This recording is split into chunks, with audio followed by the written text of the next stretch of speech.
ሞባይል ባንኪንጎ እንዲህ ተሻሽሏል፣ ይበልጥ ዘምኗል። በብርሃን ፍጥነት ያሻውትን የሚፈጽሙት ጊዜውን የሚመጥን የሞባይል ባንኪንግ አገልግሎት ከብርሃን ባንክ። እስኪ መተግበሪያውን አፕዴት ያድርጉና አዲሱን አቀራረብ ይመልከቱ። የሚፈልጉትን በሙሉ በፍጥነት በቀላሉ ወዲያውኑ ገንዘብ ወደ አካውንት እንዲሁም ወደ ዋሌት መላክ፣ ክፍያዎችን መፈጸም፣ የአየር ሰዓት መሙላት፣ ስቴትመንት ማውጣት፣ ቀሪ ሂሳብ መጠየቅና ሌላም ሁሉንም በቀላሉ። አዲሱ የብርሃን ባንክ የሞባይል ባንኪንግ መተግበሪያ አሁኑኑ አፕዴት ያድርጉ። ብርሃን ባንክ እንደ ስማችን ብርሃን ነው ስራችን። ሰላም እንዴናችሁ? አዳፊም 95.1 ሄዶ አድማጮቻችን ፉትቦል ካፌ ተጀምሯል። አላዛር አስክሮም ናም ሰወርቅ አለባቸው ከቴክኒሻናችን ሳይቶ ማለሙ ጋር በመሆን የተለያዩ ጉዳዮችን ያነሳን አብራችሁ ቆይታ እናደርጋለን። የዓለም ዋንጫ የሚጀምርበት ሳምንት ነው። የተለያዩ ነገሮች ይጠበቃሉ በዚህኛው የዓለም ዋንጫ። ይህንን ጉዳይ እናነሳለን። የዓለም ዋንጫና እግር ኳስ ከብሔራዊ ስሜት ወደ ዓለም አቀፋዊነት የተቀየረበት ነው። ይህንንም ጉዳይ እንደዚሁ እናነሳለን። ከዛ ውጭ ግን ክርስቲያኖ ሮናልዶና ሜሲ በ40 ዓመታቸው በዓለም ዋንጫ ላይ ይጫወታሉ። ይሄም የሆነ ጊዜ ላይ ሆነን በ40 ዓመታቸው ወይም ይሄኛውን የዓለም ዋንጫ እንደሚጫወቱ አናስብም ነበር። ነገር ግን በነበራቸው ፍጹም ጥራት ያለው እግር ኳስ ህይወት ምክንያት እንግዲህ እዚህኛው ቦታ ላይ መገኘት ችለዋል። ይህንንም ጉዳይ እናነሳለን። ትናንትና ምሽት የሪያል ማድሪድ ፕሬዚዳንታዊ ምርጫ ተደርጎ ነበረ። ያው ሲጠበቅ እንደነበረው ፔሬዝ ተመርጠዋል። ስለዚህ እስከሚቀጥሉት ጊዜያቶች ድረስ ሪያል ማድሪድ ፕሬዚዳንት ሆኖ እንመለከታቸዋለን ማለት ነው። ይህንንም ጉዳይ እናነሳለን። አድማጮቻችን ከኛ ጋር አብራችሁ ቆይታ እንድታደርጉ ነው የምንጋብዛችሁ። የዩቲዩብ ቻናል አለ፣ ሊንኩን አላዛር አስክሮም ኦፊሻል የቴሌግራም ቻናላችን ላይ ማግኘት ትችላላችሁ። ፕሮግራሞቻችንን ዩቲዩብ ገጻችን ላይ ስለምንለቃቸው መከታተል እንደምትችሉ መግለጽ እንወዳለን። እንዴት አደርካሊስ? እግዚአብሔር ይመስገን። ምሳ በጣም ደህና ነኝ። እንደምን አደርሽ? እንዴት አለሽ? አለሁ እግዚአብሔር ይመስገን። እንዴት ነበር ሳምንቱ? የክለብ እግር ኳስ የነበረበት ሳምንት አይደለም። ባለፈው ሳምንት የቻምፒየንስ ሊግ የፍጻሜ ጨዋታ ከተደረገ በኋላ የዓለም ዋንጫ ዝግጅቶች ናቸው። አሁን አብዛኛው ትኩረትም የዓለም ዋንጫ እየደረሰ ነው። በዚህ ሳምንት ነው የሚጀምረው። ስለዚህ የወዳጅነት ወይም የዝግጅት ጨዋታዎች የሚደረጉበትና ከዓለም ዋንጫ ጋር የተገናኙ ጉዳዮች የበለጠ ትኩረት ያገኙበት ነው። በክለብ ጉዳይ የሪያል ማድሪድ ፕሬዚዳንታዊ ምርጫ ምሳ በጣም ትልቅ ርዕስ ሆኖ ቆይቷል። ጥቂት ሳምንታት ደግሞ የምርጫ ዕለት የተቃረበ በመጣ ቁጥር ደግሞ የበለጠ ብዙ ትኩረት አግኝቶ ነበር። መጨረሻ ላይ ብዙ ግምት ብቻ ሳይሆን እርግጠኝነት ነበር ፍሎረንቲኖ ፔሬዝ ምርጫውን እንደሚያሸንፉ። እንዲያውም ሁለት አሸናፊዎች የነበሩት ምርጫ ሊባል ይችላል አሁን። ምክንያቱም አክቹዋል ምርጫውን ፍሎረንቲኖ ፔሬዝ እንደሚያሸንፉ ግልጽ ነበር። በአንዳንድ ሰዎች መጀመሪያ በተለይ አሁን ለምሳሌ እሳቸው 1995 ላይ መጀመሪያ ጊዜ ለፕሬዝዳንትነት በተወዳደሩ ጊዜ አላሸነፉም። ያኔ ሜንዶዛ የሚባሉ ፕሬዝዳንት ነበሩ፣ እሳቸው ናቸው ያሸነፉት። ነገር ግን ለ3 ወር ነበር ቅስቀሳ የተደረገውና 4 የቴሌቪዥን ክርክር ነበር። አሁን 2 ሳምንትም አይሞላም። ስለዚህ 2 ሳምንት ላልሞላ ካምፔን እና ከ2 ሳምንት በፊት ማንም ሰው ለማያውቀው አዲስ እጩ የሪያል ማድሪድን ታሪካዊ ፕሬዝዳንትነት መፎካከርና 35% ድምጽ ማግኘት በተለይ ደግሞ የረጅም ጊዜ ግብ ላለው ሰው በቀደም ስንወያይ እንደነበረው የ2030 የሪያል ማድሪድ ፕሬዚደንት የመሆን ግብ ያላቸው ናቸው ኤንሪኬ ሪኬልሜ። ስለዚህ ለሳቸውም ቢሆን እንደ ስኬት ሊቆጠር ይችላል። ፍሎረንቲኖ ፔሬዝ ምርጫ ይጠራሉ የሚል ግምት አልነበረም። ስለዚህ ማንም እጩ ለምርጫ እየተዘጋጀ አልነበረም። ለራሳቸው ለፔሬዝ ደግሞ ተጨማሪ ማንዴት የሚሰጥ ነው ያስፈልጋቸው ነበር ይሄ ማንዴት በእርግጥ እና ደግሞ ወዲያው ያወቅናቸው ውጤቶች አሉ። የጆዜ ሞሪኞ የሪያል ማድሪድ አሰልጣኝነት ይፋ የሆነበት፣ የዴንዝል ደፍሪንስ እና ኢብራሂማ ኮናቴ የሪያል ማድሪድ አዳዲስ ተጫዋቾች መሆን የተረጋገጠበትም ነው። ከዛ እንግዲህ ነገ 150 ሚሊዮን ዩሮ አቀርባለሁ ብለዋል። አንድ ተጫዋች የትኛው ተጫዋች ነው? ብዙዎቹ ግምቶች ማይክል ኦሊሴ የሚሉ ናቸው። የመዘዋወር እድሉ በጣም ጠባብ ይመስላል። ምክንያቱም ከባየርን የሚሰጡትን ምላሾች ስናይ ማይክል ኦሊሴ የሚዘዋወር አይመስልም። ካልሆነ ቪቺኛን ከፓሪስ ሳን ጀርማ ይባላል። ግን እሳቸው በስም አልጠቀሱም። እንዲያውም ምናልባት ጋዜጠኛው ይጠይቀኛል ብለው ስላልጠበቁ ሊሆን ይችላል ማይክል ኦሊሴ ነው ሲላቸው አይደለም ብለው ነበር ባለፈው። ግን አሁን ብዙዎቹ የስፔን ብዙሃን መገናኛዎች ለሱ ነው ጥያቄው የሚቀርበው ብለው ግምት እየሰጡ ነው። አንዳንዶቹ እርግጠኞች ነን የሚል አይነት የዘገባ ቶኔሽን ያላቸው ናቸው። ስለዚህ የለወጧቸው ነገሮች አሉ፣ ምንም ጥያቄ የለውም። ትላንትና ጆዜ ሞሪኞ በእርግጥ በቀደም አንድ ኢንትረስቲንግ ነገር ሰምተን ነበር፣ በኋላ አነሳዋለሁ። ግን ባለፈው ሲሉ የታየውን ቪዲዮ በተመለከተ ቤንፊካ ደስተኛ አልነበረ። ምክንያቱም ኮንትራክቹዋሊ የቤንፊካ አሰልጣኝ ናቸው። በውል በህግ ማለት ነው። እና እኔ እኮ አላልኩም ብለው ለሩይ ኮስታ ነግረውታል። በኤአይ ነው ያ የተሰራው እና የኔ አክቹዋል ቪዲዮ አይደለም ብለው ተናግረው ነው። ብዙ ነገር ያየንበት የምርጫ ዘመቻ ነበር። በጣም ድራማዊ ነበር። መጨረሻ ላይ ፍጻሜውን አግኝቶ አይ ቲንክ ሪያል ማድሪድም ወደፊቱ ማተኮር የሚገባው ጊዜ ላይ ነው ያለው እና ያንን ስራ እንዲሰሩ የሚያስችል ማንዴት ፍሎረንቲኖ ፔሬዝ አግኝተዋል። የሪያል ማድሪድ ደጋፊዎች ደስታን ቃል ከገባላቸው ሰው ይልቅ ደስታን ያሳያቸውን አክቹዋል ደስታን ያሳያቸውን ሰው መርጠዋል።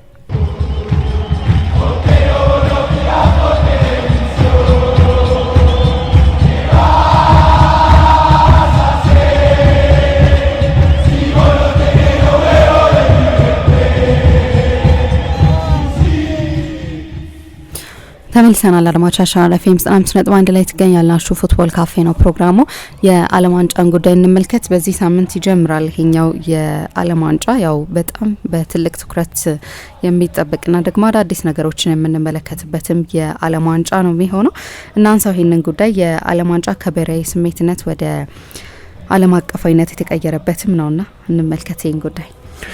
ልክ ነው። ምሳ የዓለም ዋንጫ የሚደረግበት ጊዜ ነው እና በ4 ዓመት አንድ የሚመጣ በጣም ትልቅ ኢቨንት፣ ሁሉም ሰው በልጅነቱ ልዩ ትውስታ ልዩ ሜሞሪ እንዲኖረው የሚያደርግ የተለየ ውድድር ነው። ዘንድሮ የራሱ ልዩ ባህሪያት አሉት። በ3 ሀገራት መካከል የሚደረግ የመጀመሪያው የዓለም ዋንጫ ነው። ከዚህ በፊት በ2 ሀገራት በጋራ መስተንግዶ ሲደረግ አንድ ጊዜ አይተን እናውቃለን። የኮሪያ ጃፓን የ2002 የዓለም ዋንጫ። ከዚያ በስተቀር ነጠላ ሀገራት ነበሩ የዓለም ዋንጫን ያስተናግዱ የነበሩት። አሁን ግን 3 ናቸው። የዓለም ዋንጫም ሰፍቶ 48 ሀገራት የሚወዳደሩበት የዓለም ዋንጫ ይሆናል። ከዚህ በፊት በዓለም ዋንጫ ተሳትፈው የማያውቁ አዳዲስ ሀገራት እናያለን። ዩዝቤኪስታን፣ ዮርዳኖስ፣ ኩራሳው አይነት ኬፕ ቨርድ አይነት ሀገራትን የምናይበት የዓለም ዋንጫ ነው። ስለዚህ የራሱ ደግሞ የተለዩ ባህሪያት አሉት። ግን ሁሌ የዓለም ዋንጫ በሚመጣበት ጊዜ የዓለም ዋንጫ ግን ብቻ ሳይሆን አህጉራዊ ውድድሮች ወይም ሀገራት የሚሳተፉባቸው ውድድሮች ብዙ ጊዜ የብሔራዊ ስሜት ወይም የናሽናሊዝም ማሳያ መድረኮች ተደርገው ይቆጠራሉ።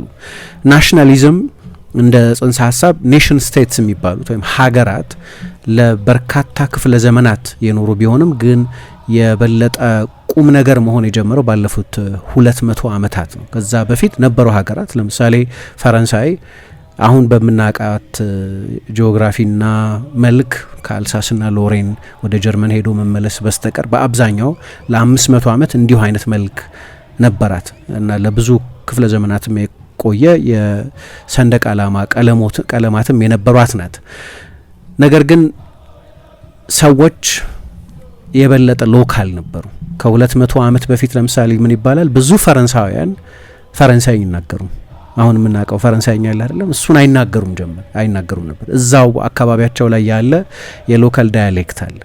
በሱ ነበር የሚግባቡ የነበሩት። ምክንያቱም ፈረንሳዮችን በሙሉ የሚያግባባ የፈረንሳይኛ ቋንቋ አስገዳጅ አልነበረ። ምክንያቱም ሰዎች ብዙ ትራቭል አያደርጉም። በፈረስ ግልቢያ ርቀት ወይም በእግር ጉዞ ርቀት ብቻ በሚደረግ የህይወት ምህዋር ውስጥ የነበሩ ናቸው። እዛው በቃ በአብዛኛው ሰው በእርሻ ስራ ላይ የተሰማራ ነው። ስለዚህ ወደ ሌላ ከተማ መሄድ አይጠይቀውም። ከተሜነትም ብዙ አልነበረም። በአብዛኛው ሀገረሰባዊ ህይወት የበለጠ ገጠራማ የኑሮ ስርዓት የነበረበት ስለነበር አንድ የሚያደርግ ፈረንሳይ ቋንቋ በጣም አስፈላጊ አልነበረም። ስለዚህ ሎካል ዳያሌክት እዛው የአካባቢ ቋንቋ ሰው ይናገር ነበር እንጂ እንደዛ አልነበረም። እና የሆነ ጊዜ እንዲያውም አንዳንድ ትልልቅ ጦርነቶች በተነሱ ጊዜ የፎርስድ ኮንስክሪፕትስ የሚባሉ አሉ። የፈረንሳይ መንግስት ለምሳሌ በየገጠሩ የሄደ ወጣቶችን ለጦርነት የተዘጋጁ እድሜያቸው አካላቸው የሚፈቅድላቸው ሰዎችን ያስገደደ ወደ ጦር ግንባር ወደ ወታደራዊ ልምምድ በሚመለምልበት ጊዜ የጦር አዛዡ የሚናገረውን የማይረዱ ፈረንሳይ ነበሩ። የጦር አዛዡ የሚናገረው በፈረንሳይኛ ነው። ፈረንሳይን ናቸው ግን ፈረንሳይኛን አይናገሩም። ናሽናሊዝም ወይም ብሔራዊ ስሜትን ወይም የብሔራዊ አንድነትን ከሚፈጥሩ ቁም ነገሮች መካከል አንደኛው ደግሞ የጋራ ቋንቋ ነው። የሸርድ ላንጉጅ የሚባል ሁሉም ሰው የሚጋራው የጋራ ቋንቋ ያስፈልጋል ይባላል እና ፈረንሳዮቹ ግን ፈረንሳይ ይናገሩ። ስለዚህ ወደ ጦር ግንባር ሲሰማሩ ለመግባባት በጣም አስቸጋሪ ነበር። ፈረንሳይን ሆኖ ፈረንሳይኛው ማይችሉ ብዙ ሰዎች ነው። ይሄ ፈረንሳይ ታሪክ ብቻ ግን አይደለም፣ በሌሎችም ሀገራት የነበረ ነው። አንዳንዶቹ ቦታዎች ላይ ደግሞ ለምሳሌ በጀርመን ትልቅ የውህደት ምስል ሆኖ የሚታይ አንድ ሰው ያለ ኦቶ ቮን ቢስማርክ የሚባል ሂስትሪ 101 ላይ ያለው ሁላችንም የሃይ ስኩል ታሪክ ላይ የተማርነው ሰው ነው። ወይም ጋሪባልዲ የሚባል ጣሊያናዊ ነበር። ያኔ እነዚህ ሀገራት አንዳንዶቹ ሀገራት የተነጣጠሉ ትንንሽ ፕሮቪንሶች የነበሯቸው ራሳቸውን የቻሉ ሉዓላውያን የሚመስሉ ትንንሽ ግዛቶች የነበሩባቸው ወቅቶች ስለነበሩ ይሄ ብሔራዊ አንድነት ስሜት የሚባለው ነገር ባለፉት 200 ዓመታት ነው የበለጠ ቁም ነገር የበለጠ ነጥብ መሆን የጀመረው። ግን ደግሞ ያንን ሁኔታ የዓለም የሰውም የኑሮ መደብም የስርዓተ ማህበር ሽግግርም እየቀየራቸው የመጡ ነገሮች ነበሩ። ሁለት ትልልቅ አብዮቶች የማይንድ ሴት ለውጥ አድርገዋል። አሁን ያኔ እንግዲህ የኑሮ ስርዓት የበለጠ አካባቢ ነበር፣ ሎካል ነበር ካልን ብዙዎቹ ሰዎች እዛው ለአካባቢ ላለ ገዢ ወይም ያኔ ደግሞ ለሮማን ካቶሊክ ቤተክርስቲያን አይነት ሎያሊቲ ነው እንጂ የነበራቸው ፈረንሳይን በሙሉ ለሚገዛ አንድ ንጉስ አልነበረም የሰዎች ታማኝነት ተገዢነት የነበረው።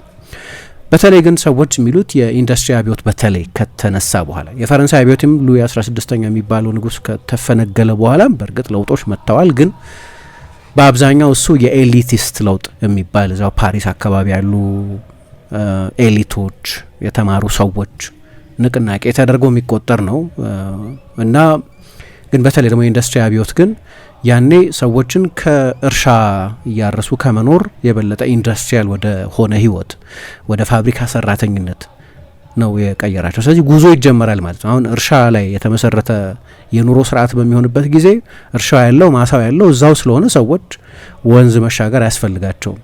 የፋብሪካ ሰራተኛ የምትሆኝ ከሆነ ግን ያስፈልጋል። ምክንያቱም ፋብሪካ ወዳለበት ቦታ ሄዶ መስራት ስለሚጠይቅ። ግን ወደ ፋብሪካ የምትሄጂ ከሆነ ደግሞ ማሽን ማንቀሳቀስ አለብሽ። ማሽን ማንቀሳቀስ ካለብሽ ማኑዋል ማንበብ አለብሽ። ማኑዋል ማንበብ ካለብሽ ቋንቋ ማወቅ አለብሽ ማለት ነው፣ መማር አለብሽ ማለት ነው።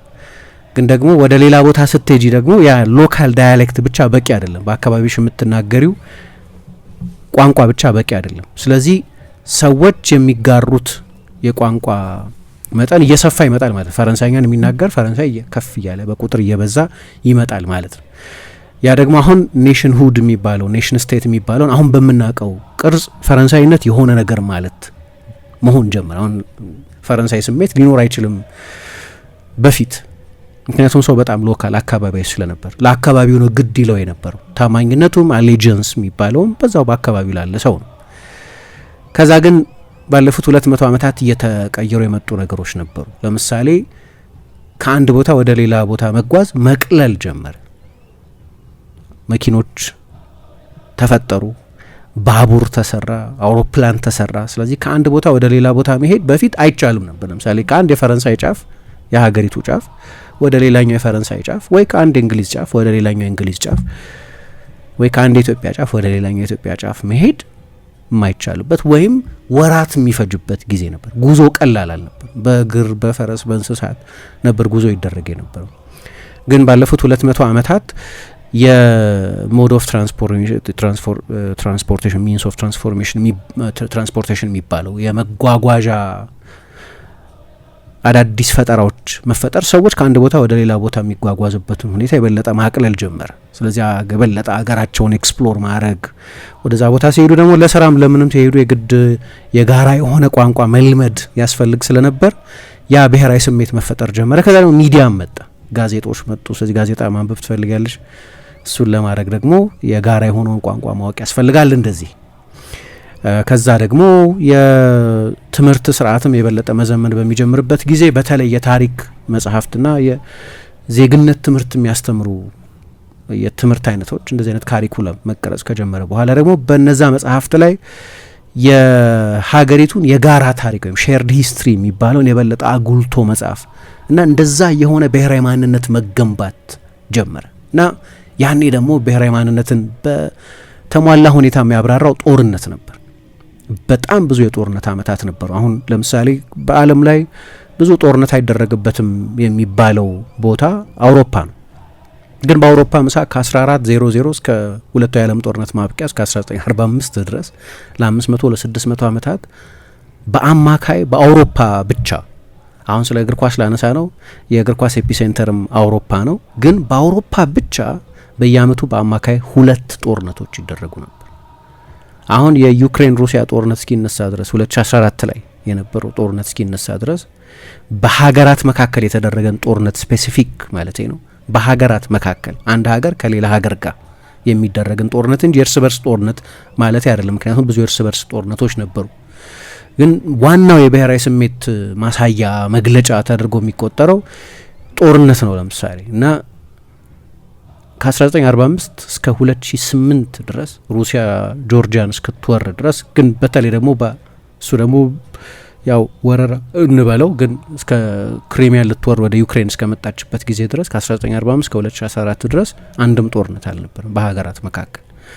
ግን ከዛ በፊት ግን ዋናው የብሔራዊ ስሜት ማሳያ የነበረው በሀገራት መካከል ይደረግ የነበረ ጦርነት ነው። በዛ ሚሊታሪስቲክ በሆነ ዘመን ነው መጀመሪያ ኦሊምፒክ ከዛ በኋላ የዓለም ዋንጫ የተጀመረው እና በመጀመሪያዎቹ በርካታ አስርት ዓመታት ጦርነትን የተካ የብሔራዊ ስሜት ማሳያ ተደርጎ ነበር ይቆጠር የነበረው። ሰዎች እንደሚሉት ከሚያንማር እስከ ማንሃተን ድረስ አሁን ግሎባል ከመሆኑ በፊት አንድ ሰው ለምሳሌ ኢትዮጵያዊ ሆኖ ግን የዓለም ዋንጫው በሚመጣበት ጊዜ ኢትዮጵያ በዓለም ዋንጫው ላይ አትሳተፍም፣ ስለዚህ ለምን ግድ ይለኛል እኔ አንድን ሀገር ለመደገፍ አይልም።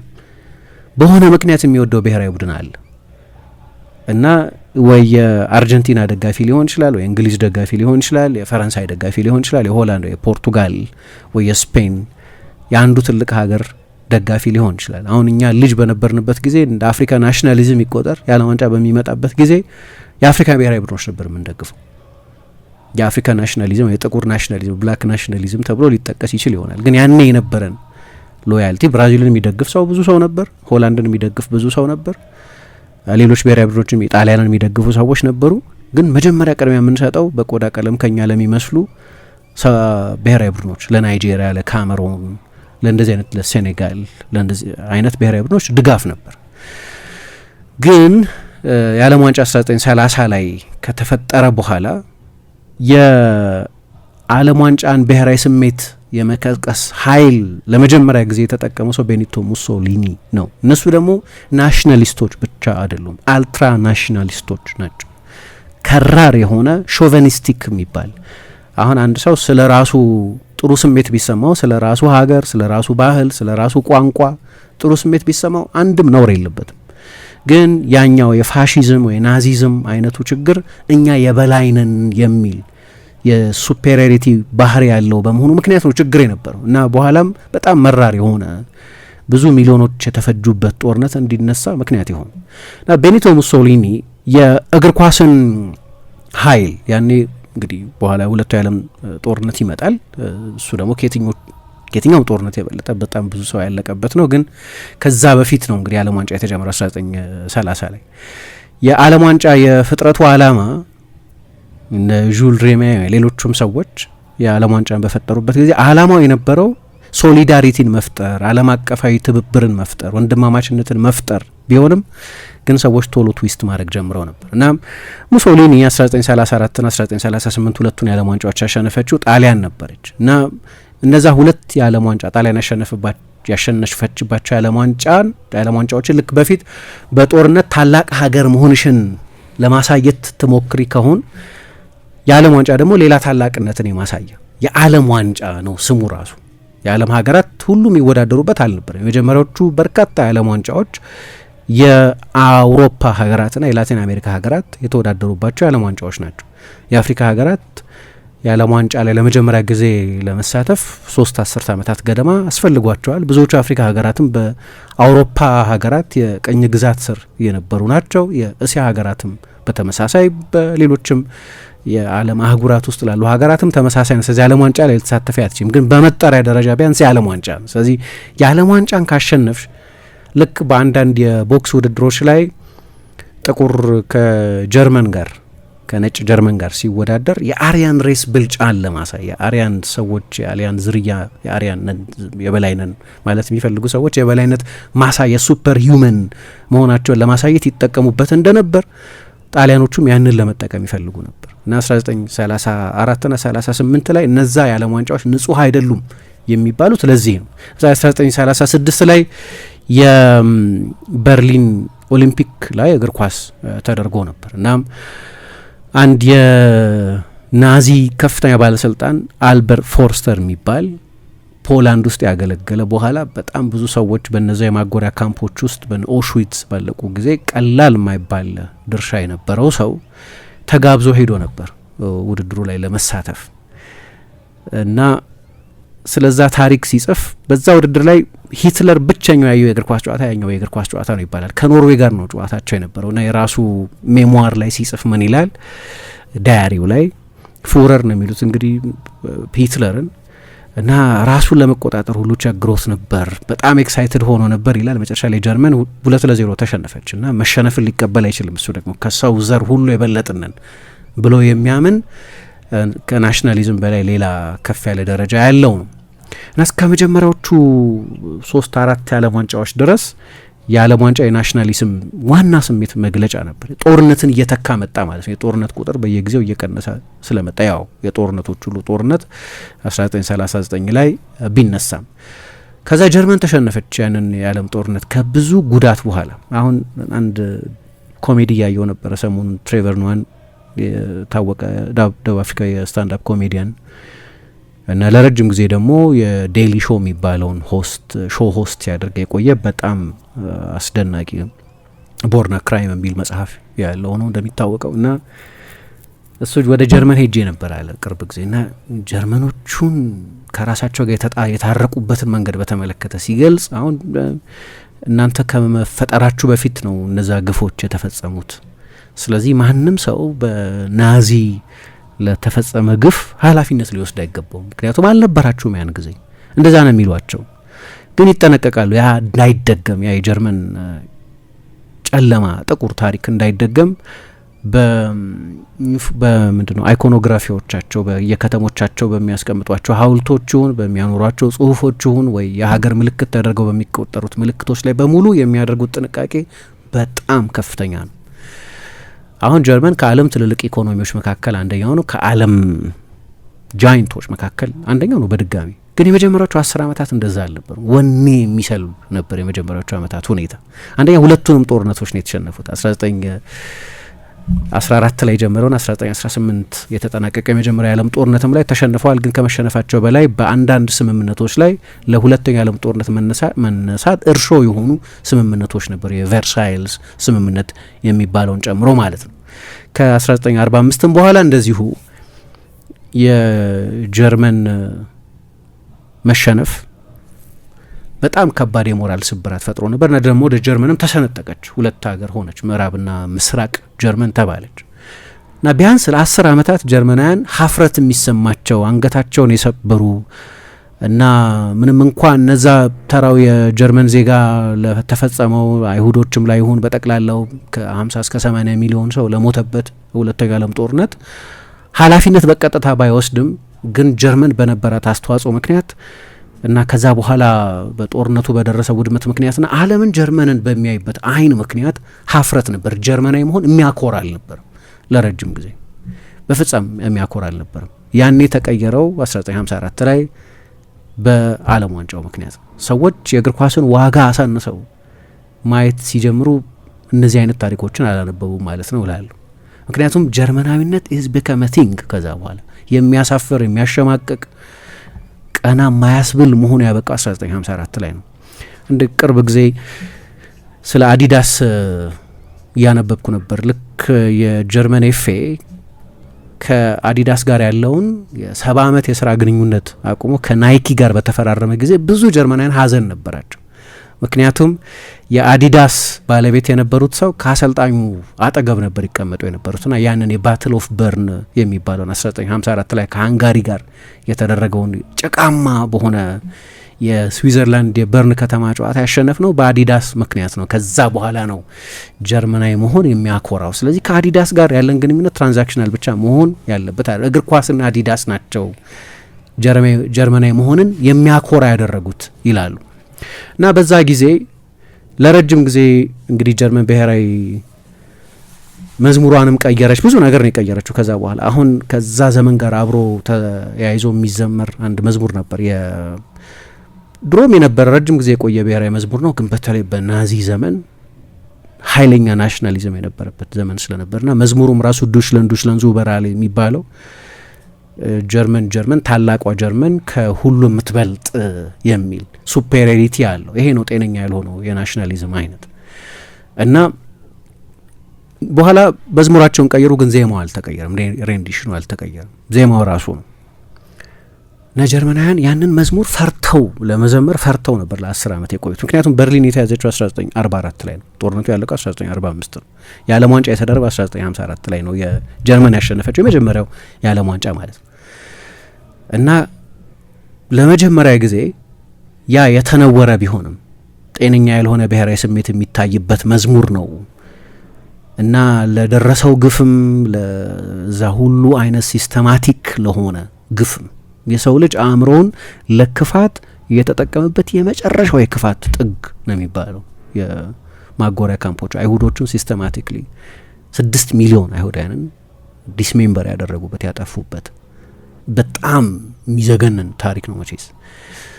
ስለዚህ የዛን ዘመን የሚጠራን መዝሙር ማን ይዘምራል? ግን ያው ያ ትውልድ የሚያውቀው የጀርመናዊ ኩራት ማሳያ ተደርጎ የሚጠቀሰው መዝሙር ግን ያ መዝሙር ዱችላንዱ በራሌዝ የሚለው መዝሙር ከዚህ 1954 የዓለም ዋንጫ ካሸነፉ በኋላ ሰዎች ድንገት ያንን መዝሙር መዘመር ጀመሩ። እንደገና የሚያውቁት እሱ ብቻ ስለነበር። ግን በጊዜው የነበሩት የምዕራብ ጀርመን ፕሬዚደንት ያኔ እንግዲህ ተለያይተዋል፣ ምዕራብና ምስራቅ ጀርመን ተብሎ። ምዕራብ ጀርመን በዌስተርን ስፌር ኦፍ ኢንፍሉዌንስ በሚባለው በእነ አሜሪካ ተጽዕኖ ስር የነበረ፣ ምስራቅ ጀርመን ደግሞ በሶቪየት ህብረት ተጽዕኖ ስር የነበረ ነው። በርሊን ሳይቀር የሀገሪቱ ርዕሰ ከተማ ለሁለት የተሰነጠቀችበት የሚከፍላት ግንብ የተሰራበት የልዩነት ግንብ የነበረበት። ግን የምዕራብ ጀርመን ፕሬዚደንት ያኔ የምዕራብ ጀርመን ነው የዓለም ዋንጫውን ያሸነፈችው፣ ቴዎዶር ሀዚ ይባላሉ። በዚሁ መዝሙር ግን ዩኒቲ ራይት ኤንድ ፍሪደም የሚል መዝሙር በዚሁ ዜማ የዓለም ዋንጫ ድላቸውን ባከበሩበት ጊዜ ተገለጸ እና እዛ መዝሙር ውስጥ ቬርሰን ቬርቨር ወይም ዊ አር ሰምበዲ አጌን፣ አሁን እንደገና የሆኑ ሰዎች ነን፣ የምናፍር በጀርመናዊነት የምንሸማቀቅ ሳይሆን ኳስ ካሸነፉ በኋላ ነው ያ ስሜት የተፈጠረው። ጀርመናዊነት የሆነ ትርጉም የሚሰጥ መሆን እንደገና ጀመረ ማለት ነው። የዓለም ዋንጫን በማሸነፋቸው ምክንያት የተፈጠረ ነው። ለዚህ ነው እንደ ፍራንዝ ቤከንባወር አይነት ሰዎች ባረፉ ጊዜ የአንድ ትልቅ ተጫዋች ህልፈት ብቻ ተደርጎ ያልተጠቀሰው። እነዚህን ነጥቦች፣ ብሔራዊ ነጥቦች፣ ብሔራዊ ስሜት መግለጫ ሀሳቦች በጊዜው ፍራንዝ ቤከንባወር ባረፈ ጊዜ እንዳነሳናቸው ማስታውሳለሁ። ለዚህ ነው እነ ቤከንባወር 1960ዎቹ 1970ዎቹ ላይ የነበሩት ታላላቅ ጀርመናውያን ተጫዋቾች ጀርመናዊነትን እንደገና ትርጉም እንዲኖረው ያደረጉ ናቸው። ምክንያቱም የጀርመን ኢኮኖሚ በማርሻል ፕላን እገዛ በምንም በተለይ ምዕራብ ጀርመን ኢኮኖሚ በጣም በፍጥነት መወርወር የጀመረበት በተለይ በማሽንና ማሽን ነክ ስኬቶቻቸው በጣም አስደናቂ የነበሩበት ነው። ግን ከጂዲፒ በላይ ወይም ከግሮስ ዶሜስቲክ ፕሮዳክት በላይ የበለጠ ታንጅብል የሆነው ግን የዓለም ዋንጫ ስኬት ነው ለነሱ። ጀርመናውያን ይኮሩ የነበሩት በኢንዱስትሪ ስኬታቸው ምናምን አልነበረም። በዛ ጊዜ በእግር ኳስ ነበር የበለጠ ይኮሩ የነበሩት እና የመጀመሪያውን ትሪገር ያደረገው የ1954ቱ የዓለም ዋንጫ ነው። አሁን ይሄ ፖስት ዋር የሚባለው ዘመን ጦርነቶች ያበቁበት የ1945 የዓለም ጦርነት ከተጠናቀቀ በኋላ ሌላ ዘመን ላይ የመጣንበት የሀገር ብሔራዊ ኩራትና ብሔራዊ ስሜት ማሳያ ጦርነት መሆኑ የተጠናቀቀበት ሌላ አዲስ ዘመን የተፈጠረበት ነው እና ደግሞ የቴሌቪዥን አብዮት ነበር። ስለዚህ ሰዎች የዓለም ዋንጫ በሚመጣበት ጊዜ በቃ ትልቁ በቴሌቪዥን የሚታይ ኤቨንት መሆን ጀመረ። ከየትኛውም የፖለቲካ ንግግርና ክርክር በላይ ከየትኛውም ኤቨንት በላይ ሰዎች በቴሌቪዥን የሚያዩት የዓለም ዋንጫ መሆን ጀመረ እና ሀገር በአንድ ጊዜ የምትቀመጥበት በአንድ ጊዜ ጸጥ የምትልበት። ለምሳሌ 2010 የዓለም ዋንጫ በተደረገ ጊዜ ከሆላንድ ሕዝብ መካከል 12.3 ሚሊዮን የሚሆነው በዓለም ዋንጫ ግማሽ ፍጻሜ ከኡሩጓይ ጋር ያደረጉትን ጨዋታ 2/3 የሀገሪቱ ሕዝብ ቁጭ ብሎ አይቷል እና በሆላንድ ታሪክ ኮሙናል ኤክስፒሪየንስ የሚባል አለ። ሰው በአንድ ጊዜ ተቀምጦ የጋራ ኤክስፒሪየንስ ማለት ነው። በጋራ የምታየው አንድ የቴሌቪዥን ኤቨንት ማለት ነው እና በሆላንድ ታሪክ ምንም አይነት ሌላ ጉዳይ ይሄን ያህል የቴሌቪዥን ከቨሬጅ አግኝቶ አያውቅም። ሆላንድ ስንት 15 ሚሊዮን ወይ 16 ሚሊዮን ህዝብ ቢኖር ነው። ከዛ መካከል 12.3 ሚሊዮኑ ቁጭ ብሎ ያንን የዓለም ዋንጫ የግማሽ ፍጻሜ ጨዋታ አይቷል እና ትልቁ የደች ኮሙናል ኤክስፒሪየንስ ነው ይባላል። ሆላንዶች ብዙ ያዩት ጨዋታ ነው 1995 ደግሞ 1998 የዓለም ዋንጫ ፍጻሜ በተደረገበት ጊዜ ፓሪስ ከጀርመኖች 1944 ላይ ነው ነጻ የወጣችው እና ከዛ በኋላ ትልቁ ኮሙናል ኤክስፒሪየንስ ነው። በጋራ ፈረንሳይን ሴሌብሬት ያደረጉት ነው ይባላል። እንዲያውም በኋላ የታሰበውን ያህል ውጤት አላመጣም እንጂ የአዲሲቱ ፈረንሳይ ህብረ ብሔራዊት የሆነችው አረቦቹም፣ ጥቁሮቹም፣ ነጮቹም ባለ ሀገር ነን የሚሉትም መጤ የሚባሉትም ሁሉ በጋራ የሚኖሩባት ውብ ሀገር ማሳያ ተደርጎ ነበር የተቆጠረው። ምክንያቱም ሜዳ ውስጥ ያየነው ያ ቡድን አረቦች የነበሩበት ነው፣ እንደ ዚነዲን ዚዳን አይነቶቹ ጥቁሮች የነበሩት ነው። ፈረንሳይ ቀኝ ከገዛቻቸው ሀገራት የተገኙ እንደ ፓትሪክ ቪየራ አይነቶቹ ወይም እንደ ሴኔጋል ዳካር ውስጥ ነው የተወለደው እሱ፣ ወይም እንደ ማርሴይ ዴሳይ አይነቱ ጋና አክራ ውስጥ የተወለደ ነው። ወይ ደግሞ ፈረንሳይ ደግሞ ሌሎች የገዛቻቸው ሀገራት አሉ። ከጓደሎፕ ከማርቲኒክ የመጡ ደግሞ አሉ እንደ ቲየሪ ኦንሪ፣ ክርስቲያን ካሬምበ አይነት ተጫዋቾች የነበሩበት ነው። ግን ደግሞ ነጮችም አሉበት። ፋቢያን ባርቴዝ ነጭ ነው፣ ስቴፋን ጊቫርሽ ነጭ ነው፣ ሌሎችም ሎሮን ብሎ ነጭ ነው፣ ዲዴ ዴሾ ባስክ ፍሬንች ነው። ከዛ ደግሞ እዛው ከአውሮፓ ሀገራት ደግሞ ወደዛ ይመጡ አሉ። ለምሳሌ ጁጋሪ ያልኩ ጁጋሪ ነጭ ነው፣ ኦኬ፣ ግን እንደ ዩሪ ጆርካይፍ አይነት ከአርመን ቤተሰቦች የተገኘ ነው። ሮቤር ፒሬስ ግማሽ ፈረንሳይ ግማሽ ፖርቱጋል ነው፣ ፖርቱጊዝ ነው። እና ያ በቃ ይሄንን ሁሉንም የምታኖር ሀገር ማሳያ አዲሱቱ ፈረንሳይ በሚል ነበር። ለዛ ኮኖ ብለ ብላንክ የተባለው ያ የፈረንሳይ ብሔራዊ ቡድን እና ያኔ እንዲያውም ትልቅ ሺፍት ነበር የተፈጠረው። ምክንያቱም 98 የዓለም ዋንጫ ከመደረጉ በፊት ዦን ማሪ ለፐ የሚባለው የፍሮን ናሲዮናል የሚባል አሁን እንኳን ስሙ ናሲዮናል አሴምብሊ ተባለ መሰለኝ፣ ሌላ ስም ይዟል አሁን። ግን ያኔ እሳቸው ምርጫው ወይም በምርጫው ሊያሸንፉ እንኳ ባይሆን ብዙ ድምጽ ሊያገኙ ተቃርበው የነበረበት ጊዜ ነው።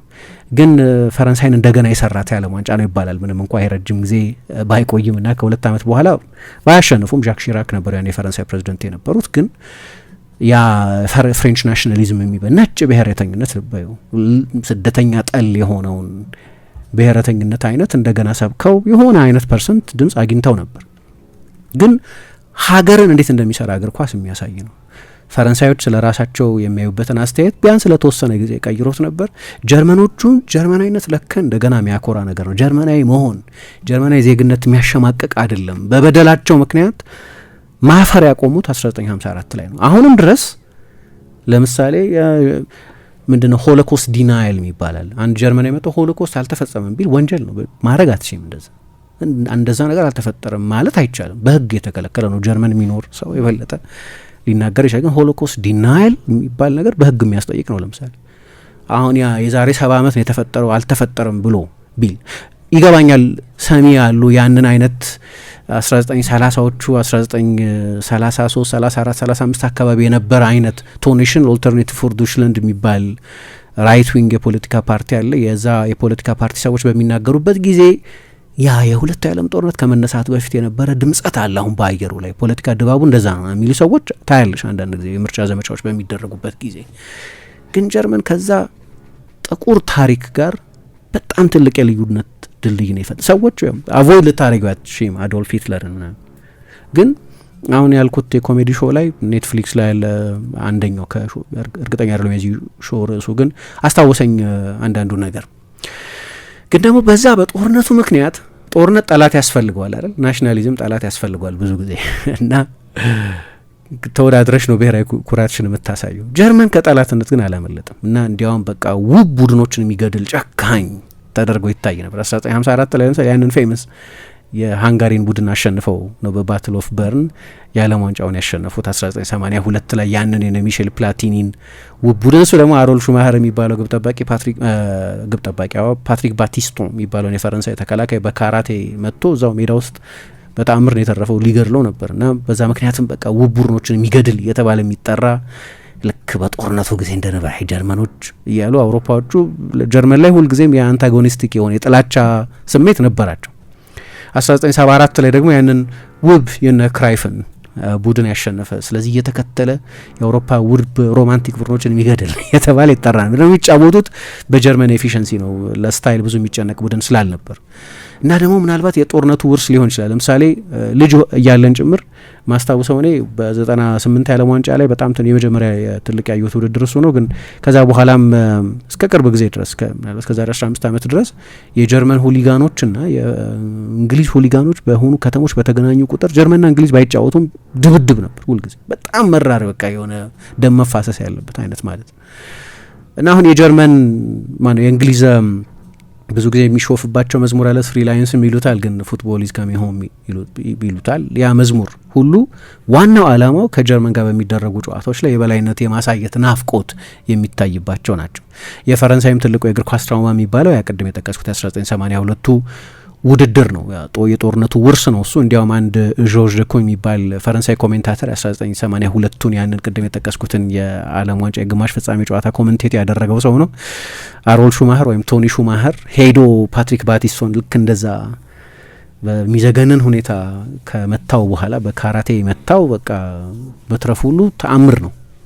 በኋላ ለቬንገር ሞናኮ ምናምን ተጫወተ ፓትሪክ ባቲስቶን። ግን ምን ይላል ያ ጀርመኖቹ በዓለም ጦርነት ላይ እንዳደረጉት ነው አሁን ያደረጉት ይላል። እና ደግሞ ጀርመን ያልነካካችው የአውሮፓ ሀገር አልነበረም በዛ ጊዜ። ለምሳሌ ወደ ሆላንድ የአና ፍራንክን ዲያሪ እንዳነበብሽው እርግጠኛ ነኝ። እዛ ላይ እንዳየ ነው ሆላንድ ውስጥ አምስተርዳም ውስጥ የነበረች በኋላ በሚያሳዝን ሁኔታ ወደ ኮንሰንትሬሽን ካምፕ ተወስዳ ህይወቷ ያለፈች በጣም ብሩህ የነበረች ግን የየለት ያንን አሰቃቂ ጊዜ ከተበች ለ3 ዓመት ያልተቋረጠ የነበረ በኋላም ከሰርቫይቫል ነው አባቷ የተረፈ ነው ድሮ ወደ ኑሩበት ሄዶ ሲፈልግ ነው ያንን ዳያሪ ያገኘው። እና በጣም በብዙ ሰው ሚነካ ዳያሪ ነው ያና ፍራንክ ዳያሪ።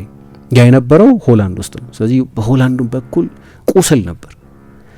ብዙ ሆላንዳውያን መጎሳቆላቸው እንዳለ ሆኖ 88 የአውሮፓ ዋንጫን ጀርመንን ካሸነፉ በኋላ ነው ወደ ፍጻሜ ያለፉት። እና በጎዳናዎች ላይ ወጥተው ነው ያከበሩት። ምን ይባላል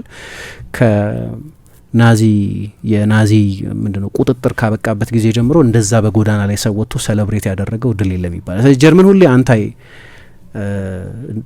አንታይ ጀርመን ሴንቲሜንት ጸረ ጀርመን ስሜት ሁሌ ነበር።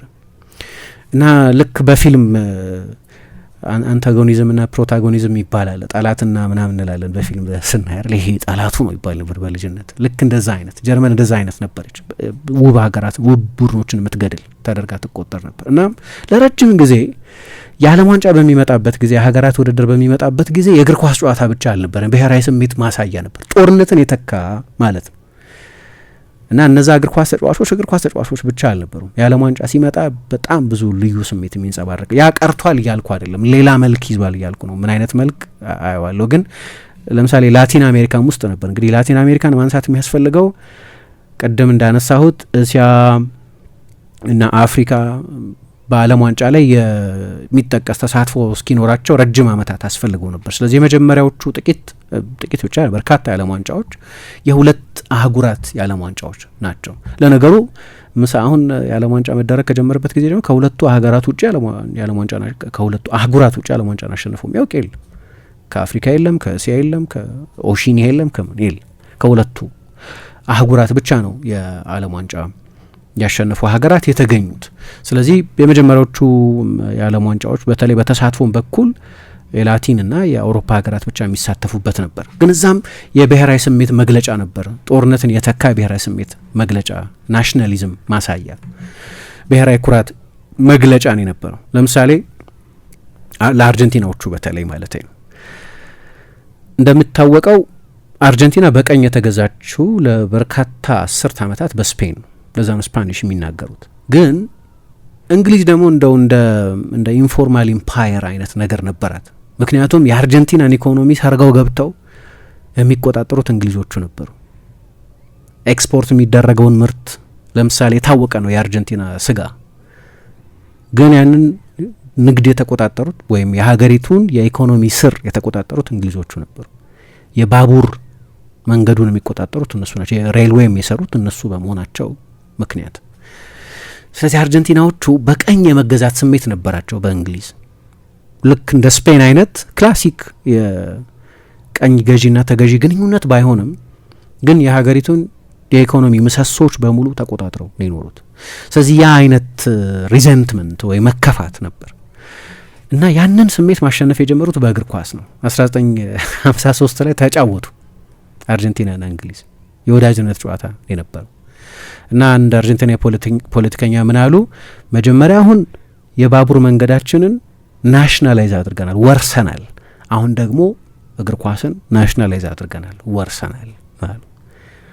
እና ዝም ብሎ የሆነ የእግር ኳስ ጨዋታ ማሸነፍ ብቻ ተደርጎ አይደለም የተቆጠረው። 1966 የዓለም ዋንጫም ላይ በእንግሊዝ የተደረገው የዓለም ዋንጫ እንግሊዝ ያሸነፈችው ብቸኛው የዓለም ዋንጫ ተገናኝተው ነበር። የማሸነፍ ተራ የነበረው የእንግሊዝ ነበር። 1-0 ነው በድጋሚ ያሸነፉት። ግን ጨዋታው ከተጠናቀቀ በኋላ የጊዜው የእንግሊዝ አሰልጣኝ የነበሩት ሰር አልፍ ራምሴ የሚባሉት አርጀንቲናዎቹን እንደ እንስሳን የተጫወቱት ብለው ተናገሩና አርጀንቲናዎች ኦኬ ይሄ ክላሲክ የብሪቲሽ ዘረኝነት ነው፣ ስለዚህ የምንፋለመው ከእንደዚህ አይነቱ ዘረኝነት ጋር ነው ብሎ እንዲያምኑ አደረጋቸው። ልክ ጀርመንን በሚጠሉበት መንገድ እንግሊዞቹ ደግሞ በአርጀንቲና ይጠሉ ነበር። ከሁሉ በላይ የዚህ ማሳያ የነበረ 1986 የዓለም ዋንጫ ነው። ያኔ ሚዲያ ናሬቲቭ ኮንትሮል ነበር።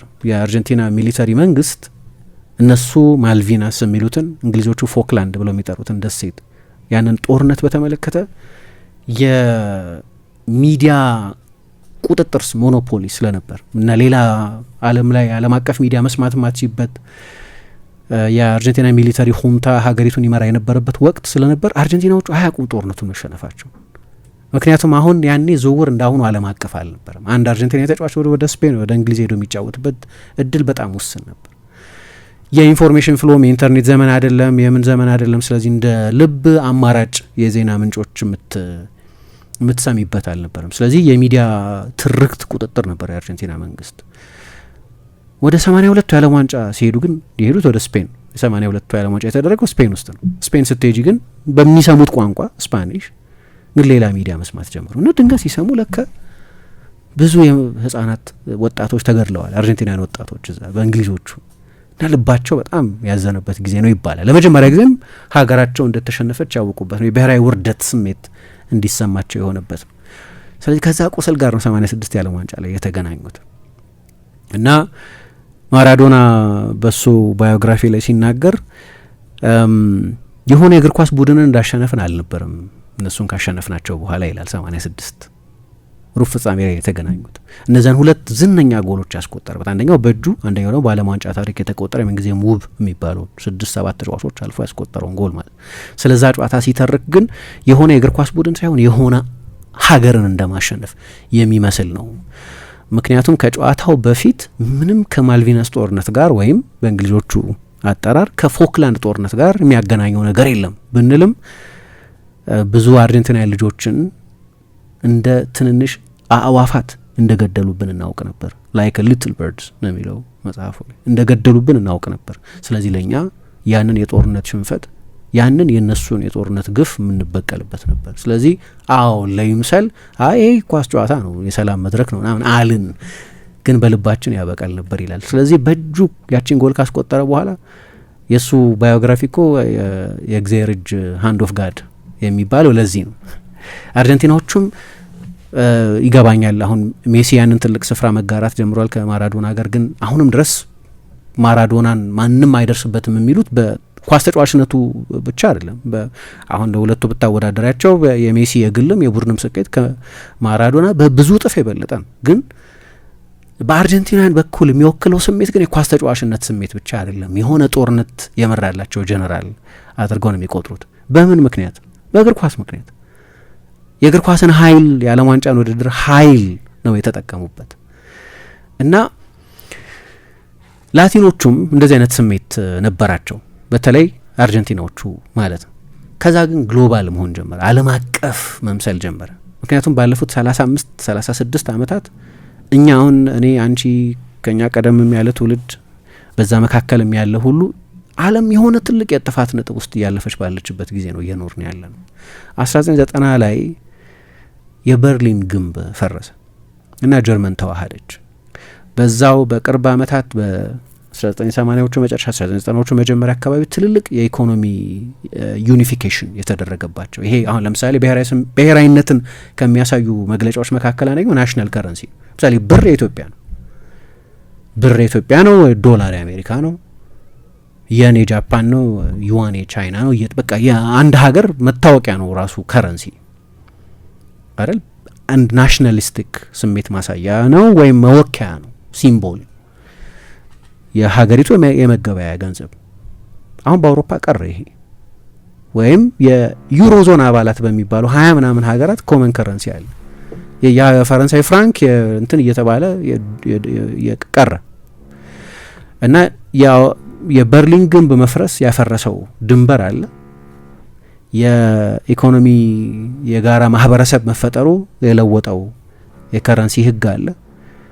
ከዛ ደግሞ ከማውዚዶንግ የ40 ዓመታት አገዛዝ በኋላ ቻይና ኢኮኖሚያን ክፍት ያደረገችበት፣ ዓለም አቀፍ ንግድ የበለጠ እየተስፋፋ የመጣበት፣ ኢንተርኔት የተፈጠረበት፣ የኬብል ቲቪ የመጣበት፣ ዓለም አቀፍ የፋይናንስ ገበያዎች የተፈጠሩበት፣ እንግሊዝኛ ዓለም አቀፍ ቋንቋ እንደመሆን አይነት ተጽዕኖ ማሳደር የጀመረበት፣ የድንበሮች መስመር መደብዘዝ ብለሪ መሆን የጀመረበት። አሁን አንዳንድ ሄደሽ አንዳንድ ሰው ምን ይላል፣ ከሆላንድ ወደ ቤልጅየም መሻገሩን ብሎ አያውቅም፣ አይታወቅም። ድንበር መሻገርሽን ላታቂ ትችላለሽ። ከፈረንሳይ ወደ ስዊዘርላንድ መሄድሽን ላታቂ፣ ከፈረንሳይ ወደ ቤልጅየም መሄድሽን ላታቂ ትችላለሽ። የድንበር ቁጥጥር ሉዝ የሆነበት፣ አንድ ሰው ከፓሪስ ተነስቶ ለንደን በባቡር ከ2 ሰዓት ባነሰ ጊዜ የሚደርስበት። በጂኦግራፊ ካየሽም ለነገሩ ኮዝሞፖሊታን ከሆንሽ በዓለም አቀፍ አይነት ምናምን የምታምኚ ከሆነ ከኒውካስል ለምሳሌ ለለንደን ፓሪስ ነው የሚቀርበው በቅርበት እና የአየር በረራ የበለጠ የተስፋፋበትና የበረራ ዋጋ ያነሰበት ርካሽ የሆነበት የሀይ ስፒድ ባቡሮች የተሰሩበት እና ዓለም የምትተሳሰርባቸው ብዙ ነገሮች ዓለም አቀፍ ቋንቋ በእንግሊዝኛን ባለው ተጽዕኖ ምክንያት ማለት ነው። ይፋ ዓለም አቀፍ ቋንቋ አይደለም ግን እንደዛ የሚመስል ነው። ኢንተርኔት ደግሞ ያው እዚህ ቁጭ ብለሽ በዓለም ላይ በሙሉ የሚያስቀምጥሽ ነው። ኬብል ቴሌቪዥን ልክ እንደዚሁ ገብተሽ ሲኤንኤን ታያለሽ ወይ ዢንዋ ታያለሽ አለ አይደለም፣ በቃ ከዓለም ጋር ያገናኛል። እና አሁን ያ ድሮ የናሽናሊዝም ማሳያዎች የነበሩት ነገሮች በሙሉ ቀስ በቀስ እየቀነሱ የመጡበት ወይም መልኩን የቀየረበት እንበለው። ግን ናሽናሊዝም በመጠኑ ጠፍቷል ሊባል አይችልም። ግን ምክንያቱም ታያለሽ አሁን አንዳንድ ናሽናሊስቲክ ፓርቲዎች ኢቭን ትራምፕን ጨምሮ ሲያሸንፉ ምርጫዎችን እናያለን። ግን የዓለም ሁኔታ መቀየር የእግር ኳስንም ባህሪ ቀየረው። ለምሳሌ ትልቅ ኢቨንት ነበር አዲስ አበባ ውስጥ አይደለም፣ የአርሰናል ፕሪሚየር ሊግን ማሸነፍን ሰለብሬት ለማድረግ የዛሬ 40 ዓመት ሊታሰብ አይችልም እንደዚህ። ኢትዮጵያ ውስጥ ብቻ የማንቸስተር ሲቲ ደጋፊዎች ማህበር የሚባል አለ፣ የአርሰናል ደጋፊዎች ማህበር አለ፣ የሊቨርፑል ደጋፊዎች ማህበር አለ፣ የማንቸስተር ዩናይትድ ደጋፊዎች ማህበር አለ፣ የቼልሲ ደጋፊዎች ማህበር አለ። አንዳቸውም የኢትዮጵያ ክለቦች አይደሉም እነዚህ። ግን ዓለም ግሎባል እየሆነች በመምጣቷ ምክንያት ያ ግሎባል ቲንኪንግ አለ። አሁን ማንቸስተር ዩናይትድን የኔ ነው ብሎ ነው ሰው የሚገነዘብ። የሆነ ደስ የሚለኝ እንግሊዝ ውስጥ ያለ ክለብ የማንቸስተር ዩናይትድ ደጋፊ አርሰናል እኛ እያለ ያወራል። የእሱ አንድ ማሳያ ነው አሁን። እና ቀስ እያለ ኢሬዝድ ይሆን እየጠፋ መጣ ያ ናሽናሊስቲክ ስሜት። ለምሳሌ 98 የዓለም ዋንጫ ላይ ዴይሊ ሜል የሚባል ዴይሊ ሚረር የሚባል የእንግሊዝ ጋዜጣ የዛ መልክ መቀየር መጀመሩን የምታይበት። ለምሳሌ አርሰናል ክላሲክ የእንግሊዝ ቡድን ነው ይባላል፣ ትራዲሽናሊስት ነው እንደዚህ ነው ይባላል ወይ ይባል ነበር። ከዛ የውጭ ሀገር አሰልጣኝ ቀጠረ፣ ፈረንሳይ ቀጠረ እና ለእንግሊዞቹ ከባድ ነበር ይሄ። ለምን ማንም እግር ኳስን ሊያስተምረን አይችልም። እኛ እግር ኳስን የፈጠርነው እኛ ነን፣ ስፖርቱ የኛ ነው። ፎሬነር የውጭ ሀገር ሰው መጥቶ እንደዚህ ነው አሰለጣጠኑ፣ አታ ማሸነፊያ ስልቱ፣ ቴክኒኩ፣ ታክቲኩ፣ ስነ ልቦናው እንዲህ ነው ሊለን አይችልም። እኛ የፈጠርነው ስፖርት እኮ ነው የሚል ቲንኪንግ ነበር። ትልቅ ካልቸር ሾክ ነበር። በተለይ ደግሞ በጣም ኢንግሊሽ ከሚባል ክለብ፣ ኢንግሊሽ ክለቦች ናቸው ግን በጣም ትራዲሽናል ስለሚባል ማለት ነው። ግን ቀጠረ እና ሰውየው መጡና ዋንጫዎች አሸነፉ። ግን ያኔ ሁለቱ ተጫዋቾች ፈረንሳይ ነበሩ። ለፈረንሳይ ብሔራዊ ቡድን ተጫውተው ከኤሚዣ ከቡድን ጋር ሆነ የዓለም ዋንጫ አሸነፉ። ኢማኑኤል ፔቲ እና ፓትሪክ ቪየራ እና ልክ ከዓለም ዋንጫው ፍጻሜ በኋላ የዴይሊ ሚረር የፊት ገጽ ርዕስ አርሰናል የዓለም ዋንጫን አሸነፈ የሚል ነው። የእንግሊዝ ጋዜጣ ነው፣ ለእንግሊዝ ክለብ የሚጫወቱ ናቸው። ግን እየተቀየረ እንደመጣ የሚያሳይ ነው ዓለም አቀፍ ስሜቱ። ከዛ ደግሞ በፊት አንድ መታወቂያ ነበር በእግር ኳስ የሚታይ ናሽናሊስቲክ ስታይል የሚባል ነበር። ለምሳሌ ድሮ ምሳ የጣሊያን ስታይል ይባላል። የሆነ ስቴሪዮታይፕ ነበር። ካቴናቾ በካቴና ቆልፎ ቼን ማለት ነው፣ ሰንሰለት ማለት ነው። ካቴናቾ ማለት ቆልፎ በመከላከል ተጫውቶ ማሸነፍ ማለት በጣም ስኬታማ ነበሩ። በዛ ይታወቁ ነበር። የጀርመን ኤፊሽንሲ ይባላል። የሆላንድ ቶታል ፉትቦል ይባላል። እና ሀገራት የሚታወቁበት ናሽናል ዲስቲንክት ስታይል ነበር። አሁን ያጠፋ። ምክንያቱም ጣሊያኖቹ እንደ ስፔኖቹ ሲጫወቱ ታያለች። ዓለም አቀፍ ስታይል ተፈጠረ። አሁን በቃ የሆነ ሀገር ብቻ ኦን የሚያደርገው። ጀርመኖቹ የሚጫወቱት እንደዛ ነው የሚባል ስታይል ጠፋ። ምክንያቱም ጀርመኖቹ ራሳቸው እንደ ስፔን ነው የሚጫወቱት። ግን ደግሞ ስፔኖቹ ያንን ጽንሰ ሀሳብ የወሰዱት ከሆላንድ ነው። መወራረስ መጣ ማለት ነው። እና አሰልጣኞች በየሀገሩ ይንቀሳቀሳሉ። አሁን እንግሊዝን አስቢ፣ ጀርመናዊ ነው የሚያሰለጥኑት። የዛሬ 50 ዓመት የእንግሊዝን ብሔራዊ ቡድን ጀርመናዊ ሊያሰለጥነው ይችላል የሚለው ሀሳብ በጦርነቱ ውርስ ምክንያትም ሊታሰብ ይችላል ነበር። የቶማስ ቱኸል የእንግሊዝ ብሔራዊ ቡድን አሰልጣኝ ሆኖ መሾም ዝም ብሎ የሆነ ጎበዝ አሰልጣኝ መሾም ብቻ አይደለም።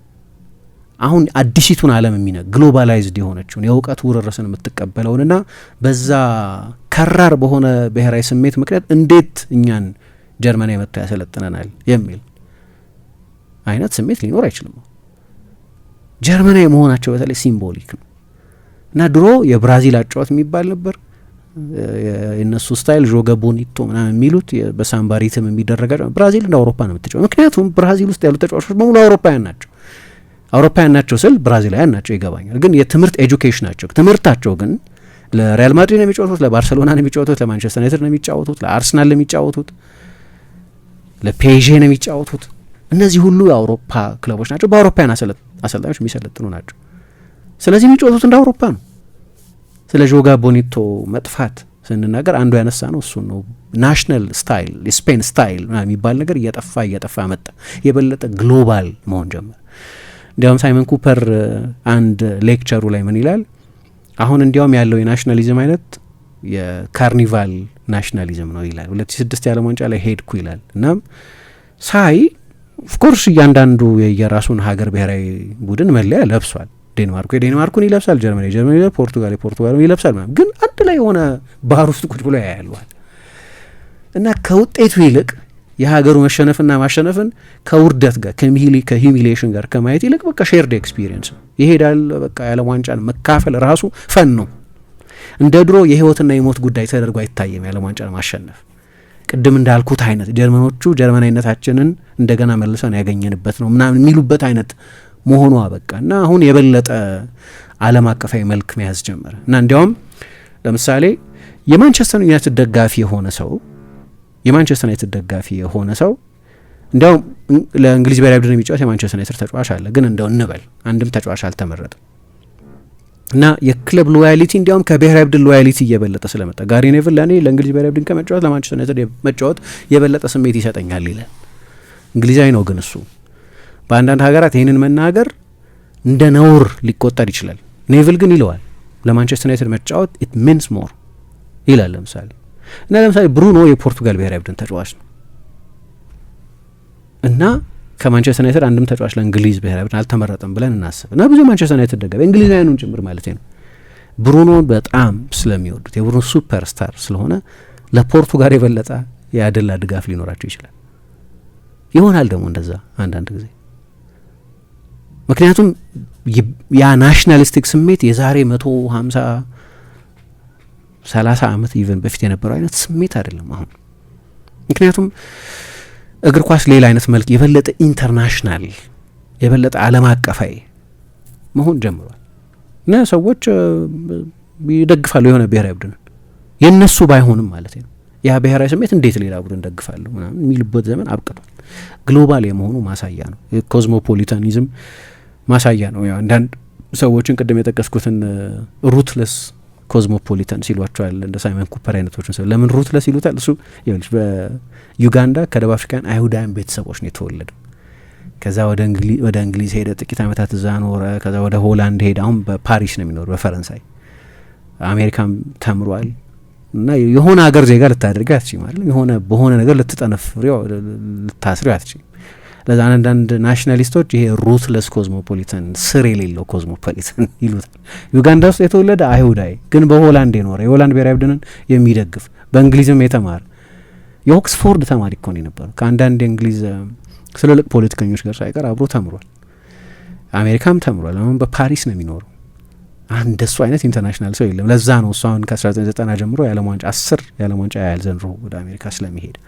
ከዛ ደግሞ ይኸውልሽ ዓለም 45% የሚሆነው ህዝብ ያለባቸው 4 ሀገራት ላይ ብዙ ጊዜ በዓለም ዋንጫ ላይ የሚሳተፍ ብሔራዊ ቡድን የላቸው።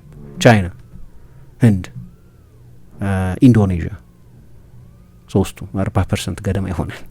አሁን እነዚህ በሙሉ ብጠይቃቸው የዓለም ዋንጫ የሆነ ቡድን ይደግፋሉ፣ እግር ኳስ የሚወዱት ማለት ነው። ግን የዓለም ዋንጫ ላይ የሚሳተፍ ብሔራዊ ቡድን የላቸው። እግር ኳስ ኢንተርናሽናል የሆነ መምጣቱን የሚያሳይ ነው። ሌላ ጊዜ እግር ኳስ አይወደድባት የምትባለው አሜሪካ አሁን በተለይ ደግሞ በስደተኞች መብዛት ምክንያት አሁን እኛ ጋር በጣም ብዙ የሚሰሙን አሜሪካ የሚኖሩ ኢትዮጵያውያን አሉ። እንደዚህ ብዙ የተሰደዱ ሰዎች ደግሞ እግር ኳስ የሚወዱ ናቸው። ከኢትዮጵያ የሚሄድ አንድ ወጣት ብዙ ጊዜ እግር ኳስ የመውደድ እድሉ በጣም ሰፊ ነው አይደል? ግን እሱ ብቻ ሳይሆን ኢስፓኒኮች 68 ሚሊዮን ኢስፓኒኮች አሉ። ብዙዎቹ እግር ኳስ ላቲኖች ናቸውና እግር ኳስ ይወዳሉ።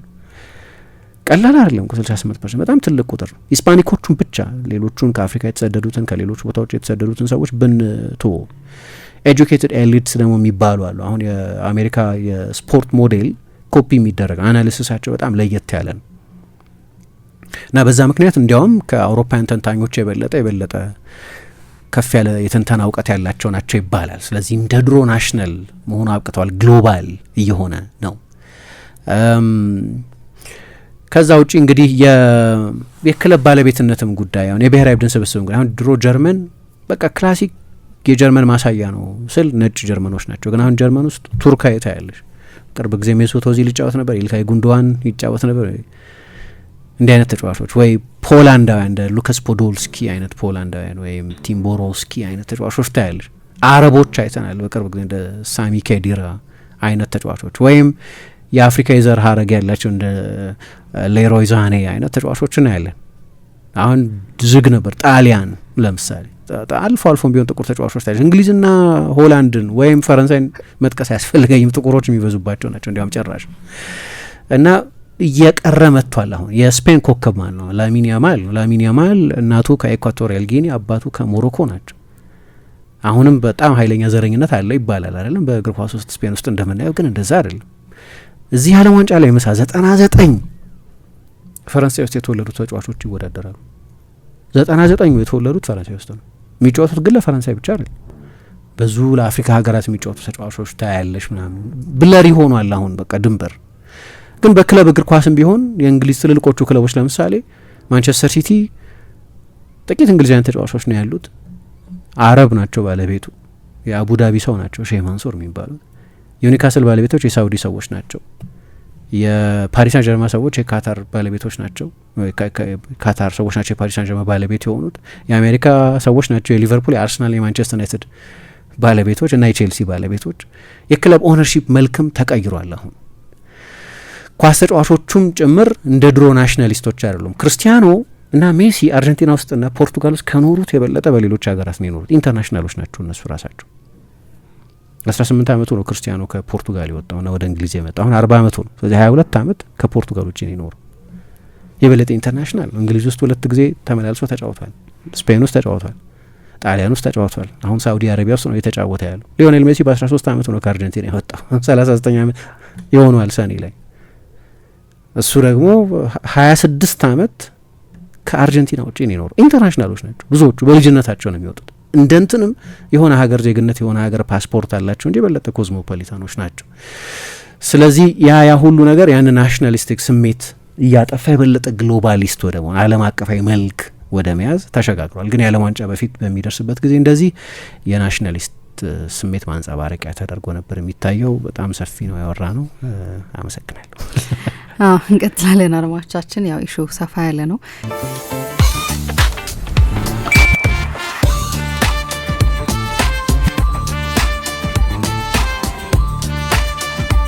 የብርሃኔ ሞባይል ባንኪንጎ እንዲህ ተሻሽሏል፣ ይበልጥ ዘምኗል። በብርሃን ፍጥነት ያሻውትን የሚፈጽሙት ጊዜውን የሚመጥን የሞባይል ባንኪንግ አገልግሎት ከብርሃን ባንክ። እስኪ መተግበሪያውን አፕዴት ያድርጉና አዲሱን አቀራረብ ይመልከቱ። የሚፈልጉትን በሙሉ በፍጥነት በቀላሉ ወዲያውኑ ገንዘብ ወደ አካውንት እንዲሁም ወደ ዋሌት መላክ፣ ክፍያዎችን መፈጸም፣ የአየር ሰዓት መሙላት፣ ስቴትመንት ማውጣት፣ ቀሪ ሂሳብ መጠየቅና ሌላም ሁሉንም በቀላሉ። አዲሱ የብርሃን ባንክ የሞባይል ባንኪንግ መተግበሪያ አሁኑኑ አፕዴት ያድርጉ። ብርሃን ባንክ እንደ ስማችን ብርሃን ነው ስራችን።